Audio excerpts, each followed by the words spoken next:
Hello guys, welcome back to my YouTube channel Spoot. In this video, Jack hasn't had much time to grieve over his father John since the ambush on the way back from Bosman, since he's been focused on making sure that his fiancée Elizabeth doesn't die as well. When he finally leaves her side, he checks on his great-uncle Jacob Harrison Ford to see how he is doing since he too suffered from some very bad wounds. The camera lingers on Jack's face as he observes Jacob through the doorway, and we can tell that his attitude is not one of pity or even admiration for Jacob's fortitude. He didn't survive multiple gunshot wounds. Instead, it's a concoction of regret and bitterness. Does Jack hold Jacob responsible for bringing war to their front door? They could have avoided much pain if Jacob had simply hanged Banner, Creighton, and the others who attacked them in Episode 2. John and Elizabeth's father would also still be alive. The reason Jacob gave Creighton a chance to survive, as he later revealed to a dubious Jack, was so that he could tell people about how powerful the Duttons are. Has Jack lost faith in Jacob's management style now that that particular strategy has disastrously backfired?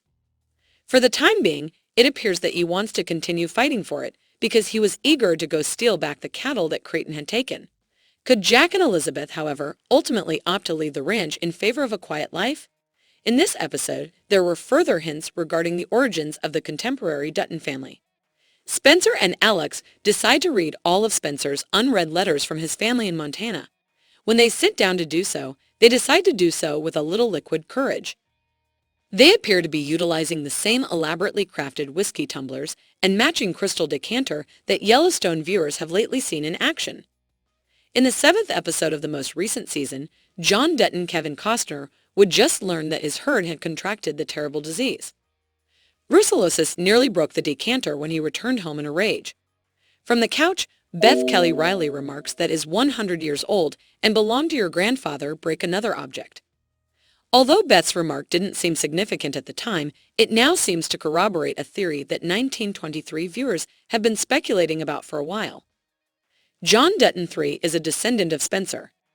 It appears that Alex is going to give birth to a baby who will be named John II, possibly in memory of John I, who was slain in the brutal struggle. In last week's episode, Emma. We might discover more about this tragedy and how it affected the family later on in the episode. Even though Tyona, like the other Native American characters in the Yellowstone universe, is from the fictitious Broken Rock tribe. Just like in many actual indigenous groups, Hare is revered and is connected to her cultural identity. Therefore, it is not surprised that the nuns in charge of the government-funded boarding school start by stripping Tina of her individuality, starting with chopping off her long, dark-plaited hair in order to start protecting her from her savage spirit. It's difficult to avoid recalling the scene from the most recent season of Yellowstone in which Monica shaved her own hair off to express her grief over the loss of her newborn son.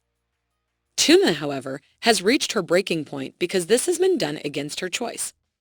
Later that evening, she makes the decision to finally leave the school, and since her hair is no longer, she decides to armor herself with war paint, another form of creative expression that ties her to her neighborhood.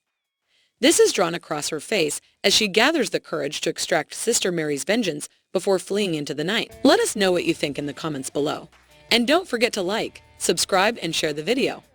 Thank you for watching. See you soon.